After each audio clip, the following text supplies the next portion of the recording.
हरिओम सभी को मेरा नमस्कार, सभी को मेरा प्रणाम, सभी को मेरा हरिओम भाई। शिवरात्रि की सबको मुबारकबाद, सबको मुबारक हो शिवरात्रि। किसी ने मेरे से पूछा है कि शिवरात्रि कहीं ऐसा तो नहीं है कि फादर डे, मदर डे, गुलाब डे और भी बहुत से डे आ रहे हैं, इस प्रकार से है। मैं उनसे आज उसी टॉपिक पर वार्तालाप करना चाहूँगा, बताना चाहूँगा कि जब हम छोटी क्लास में पढ़ते थे तब वहाँ पर त्योहारों के ऊपर प्रस्ताव लिखने के लिए बोला जाता था। तो हम लिखते थे, भारत एक त्योहारों का देश है। यह पहली लाइन होती थी। तो भारत के जो त्योहार हैं, जी हाँ, उत्सव, वह साधारण नहीं, असाधारण है। Rose day, father day, mother day, ये पाश्चात्य देशों की देन है।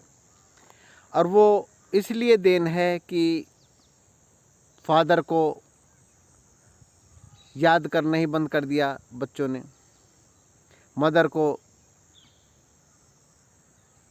याद करना ही बंद कर दिया, और प्रेम के लिए भी उनके पास समय नहीं है। उसलिए गुलाब डे, वो जो रोज़ डे मनाते हैं, इस प्रकार से कुछ समय निकाले।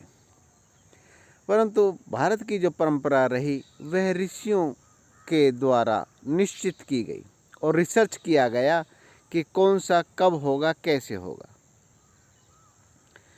तो शिवरात्रि साधारण डे नहीं है, वह पृथ्वी पर मनाए जाने वाला बहुत बड़ा त्योहार है। जी हाँ, वह बहुत बड़ा त्योहार होने का मतलब ये है कि भगवान शिव के बारे में जब भी हम मनन करते हैं या शिव का नाम पुकारते हैं तो शिव की एक छवि आती है हमारे सामने। वो शिवलिंग के रूप में आए या त्रिपुंडधारी, त्रिनेत्रधारी और गंगा को धारण करने वाले शिव के रूप में क्यों ना आए। भगवान शिव के जितने भी अलंकार हैं उनकी इतनी महत्ता है कि उस पे योगी लोग ध्यान करके अपने योग में, अर्थात अपने योग मतलब जुड़ने में कारगर सिद्ध हो जाता है। और आज जो शिवरात्रि है वह साधारण त्योहार नहीं है, साधारण दिन नहीं होता। प्रकृति के अनुसार इसके बहुत से तरीके, बहुत से लाभकारी रीज़न हैं, परंतु एक साधारणतः अगर देखा जाए, साधारण व्यक्ति अगर देखता है तो शिवरात्रि का जो त्यौहार है उस दिन हमारे शरीर में कुछ ऐसी घटनाएं घटती हैं जिससे कि हम उस ईश्वर की प्राप्ति साधारण तौर पर कर सकते हैं। शिवरात्रि का त्यौहार साधारण त्यौहार नहीं है। इसके द्वारा हमारा जो शरीर में परिवर्तन आते हैं उसमें हम उस ईश्वर की प्राप्ति साधारण तौर पर कर सकते हैं, किया जा सकता है। जो ध्यान में व्यक्ति जाता है उसको उस चीज़ का अनुभव होता है। जब भी हम ध्यान की अवस्था में जाते हैं तो उस शिव को अपने स्वरूप में ही देखते हैं। जी हाँ, जब भी हम ध्यान की मुद्रा में जाते हैं तो इन चक्रों का उदय होना स्वाभाविक हो जाता है, और स्वाभाविक हो जाता है। उस शिवरात्रि को प्रतिदिन मनाता है वह योगी। परंतु साधारण व्यक्ति के लिए एक दिन इसलिए निश्चित किया ऋषियों ने कि साधारण व्यक्ति भी उस अवस्था में उतर सकता है, उतरा जा सकता है। शिवरात्रि के दिन शरीर में परिवर्तन कुछ अलग प्रकार से आते हैं। उदाहरणतः मैं बताऊंगा कि जिस प्रकार से ज्वार भाटा आता है, समुद्र में ज्वार भाटा, इतने बड़े समुद्र में ज्वार भाटा क्यों आता है, क्या कारण है? वह कारण एक ही है कि ज्वार भाटा आने का, कि उसमें समुद्र में परिवर्तन मौसम के हिसाब से होते रहते हैं। इसी प्रकार से मौसम का, प्रकृति का जो प्रभाव है इस शरीर पे पड़ता है। इस शरीर में जो जल का स्तर है वो ऊपर की तरफ उठता है। जितना भी हम भोजन प्राप्त करते हैं उसकी जो ऊर्जा है हमारे नाभि प्रदेश से नीचे इकट्ठी होती है, थोड़ा सा नीचे। वहाँ पर इकट्ठी होने के बाद उसका ऊर्ध्वगमन होना बड़ा मुश्किल है। उसकी ऊर्जा साधारणतः थोड़ी थोड़ी होती रहती है, जितनी रिक्वायरमेंट इस शरीर को होती है। परंतु शिवरात्रि के दिन, शिवरात्रि की रात में इसका ऊर्ध्वगमन ऑटोमेटिक ज़्यादा होता है। जी हाँ, स्वाभाविक ज़्यादा होता है। योगी लोग इसको ध्यान की मुद्रा में और बहुत सी क्रियाएं हैं उसके द्वारा इसका ऊर्ध्वगमन कर लेता है, परंतु साधारण व्यक्ति नहीं करता, उसका ध्यान भी कभी नहीं जाता है।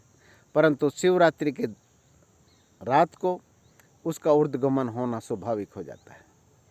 और जब भी हम मंदिर या किसी शिवालय में जाते हैं तो भगवान शिव का हम ध्यान करते हैं, और भगवान का, शिव का ध्यान करने मात्र से ही उसमें रूपांतरण होना स्वाभाविक हो जाता है।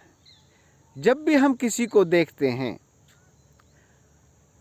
आप देखिए किसी क्रोधी व्यक्ति को, झगड़े कर रहे हैं उनको आप देखेंगे तो आपके शरीर में ऑटोमेटिक गुस्सा आना शुरू हो जाएगा।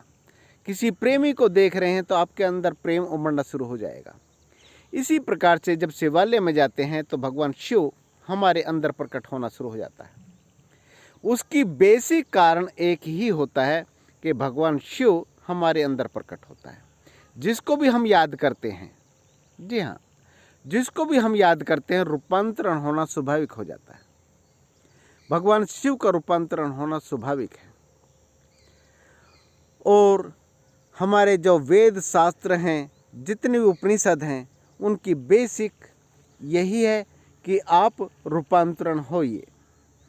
प्रकृति भी इसी प्रकार से हमें देती है कि आप रिसीवर बनिए, मैं आपको देना चाहती हूँ। परंतु हम अज्ञानतावश रिसीवर नहीं बनते हैं, इससे जुड़ते नहीं हैं इस प्रकृति से। जिस दिन हम प्रकृति से जुड़ना शुरू हो जाते हैं तो उसके लिए, उस योगी के लिए सारी रात शिवरात्रि होती है। परंतु आम जन समुदाय के लिए एक पहर और एक घड़ी निश्चित की है ऋषियों ने। रिसर्च करके, हजारों साल की तपस्या में उतर के, अपने अंतर्मुखी में ध्यान करके मालूम किया है कि कौन सा ऐसा दिन है जिसमें ऊर्जा ऊर्ध्वगमन होती है, अर्थात ऊपर की तरफ गति करती है, तो वह शिवरात्रि है। शिवरात्रि के दिन और रात जो पूजा होती है वह साधारण पूजा नहीं है। आज का जो समुदाय है वह जन समुदाय, साधारण जन समुदाय है, वह इसको बाहर की तरफ पूजा करता है। अगर बाहर की पूजा भी करता है तब भी वह उस स्थिति को प्राप्त कर सकता है जो स्थिति ईश्वर के द्वारा रची गई है। हाँ जी, उस ईश्वर को प्राप्त कर सकता है। कभी आपने सोचा होगा, मीरा ने जब कृष्ण को धारण किया तो मीरा मीरा नहीं रही, कृष्ण में हो गई। ये आपने शब्द सुने होंगे। इसी प्रकार से हम ना रहकर शिव स्वरूप ही हो जाएं, यही शिवरात्रि का अर्थ है। और एक साल में अगर ये घटना घटती है, जब इतना प्रकट रूप में बहुत कुछ मिल सकता है, तो आप ये अंदाज़ा लगाइए कि योगी लोग प्रतिदिन प्रति रात इस घटना को घटित करता है, तो उसको क्या अनुभव हो सकते हैं। इसलिए मेरा यही कहना है कि शिवरात्रि साधारण त्यौहार नहीं है। ये पाश्चात्य देशों से जो दुखी होके मदर डे, फादर डे, रोज़ डे वगैरह मनाए गए हैं, उस तरीके से नहीं है। यह ऋषियों की रिसर्च है। इससे आप ईश्वर की प्राप्ति कर सकते हैं और रूपांतरण कर सकते हैं। रूपांतरण करने से लाभ क्या है, यह और बता देता हूं मैं। इस मनुष्य ने हमेशा ही बीमारियों को इकट्ठा किया है, बीमारियों को पैदा किया, भोगों में आसक्त रहकर। कोई इकट्ठा नहीं करना चाहता बीमारी को, परंतु भोगों में आसक्ति होने के कारण यह इकट्ठी होती चली जाती है। और साल में जैसे आप तीर्थों में जाते हैं या इन त्योहारों को मनाते हैं, 365 डे हैं, 365 ही त्यौहार हैं। इन त्योहारों को इसलिए मनाया गया, प्रतिदिन हम उस अवस्था में उतर सकते हैं, परंतु उन अवस्थाओं में 365 दिन ना उतर के अगर आप शिवरात्रि के दिन भी उतरते हैं, रात को भी उसका ध्यान करते हैं, तो रूपांतरण होना स्वाभाविक हो जाता है। और जो बीमारियां आपने पकड़ी हुई हैं, अस्त्र जिस तरीके से वस्त्र की तरीके से इस शरीर में वो धारण की हुई हैं, इसका स्वरूप नहीं है, आत्मा का स्वरूप नहीं है किसी बीमारी को पकड़ना, परंतु जीव आत्मा इसको मेरी बीमारी, मेरा सिर दर्द, मेरी आंखें दर्द कर रही हैं, मेरे बाल सफ़ेद हो गए, मेरा मेरा मेरा करके यह जैसे बाहर इकट्ठा करता है, जैसे बाहर इकट्ठा करता है, उसी तरीके से वह अंदर भी इकट्ठा करना शुरू कर देता है। परंतु भगवान शिव की या किसी भी देवी देवता की स्तुति करते हैं तो यह रूपांतरण होना स्वाभाविक हो जाता है। रूपांतरण स्वाभाविक इसलिए हो जाता है कि वह तद्रूप अवस्था को प्राप्त होता है। तो भगवान शिव की तद्रूप अवस्था प्राप्त करने के लिए साधारण मनुष्य के लिए शिवरात्रि मनाई जाती है और यह फलदायिनी है। इस शिवरात्रि को मनाना चाहिए, ये तो आप जानते हो, परंतु किस तरीके से मनाना चाहिए यह मैंने बताया कि शिव को ही अपना स्वरूप समझो। मैं शिव से अलग कैसे हो सकता हूँ? उस ब्रह्मांड की परम शक्ति, उस परम पिता परमेश्वर से कैसे हम अलग हो सकते हैं? एक माता पिता का दिया हुआ यह शरीर है, मैं आत्मा हूँ, इसमें उतरा हूँ, उससे मैं अलग कैसे हो सकता हूँ? साधारण सी बात है भाई, इसको इतना लंबा चौड़ा करके समझने की ज़रूरत नहीं है।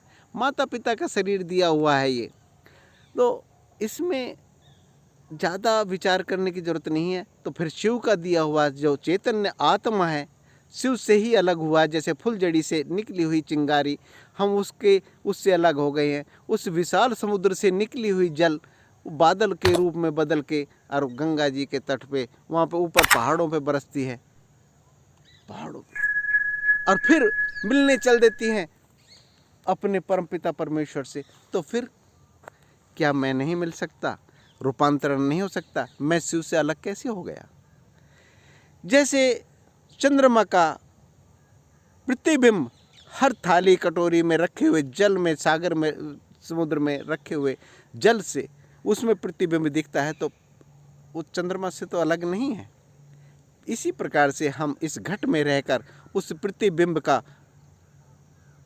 ध्यान करें, क्यों मैं ईश्वर का ही स्वरूप हूँ, ईश्वर से ही मुझे मिला है ये शरीर, तो उसका रूपांतरण होना स्वाभाविक हो जाता है और बीमारियों से आपका छुटकारा मिल जाता है। शिवरात्रि को आप मनाइए, प्रेम से मनाइए और अपने अंदर रूपांतरण होने की अवस्था को प्राप्त कीजिए।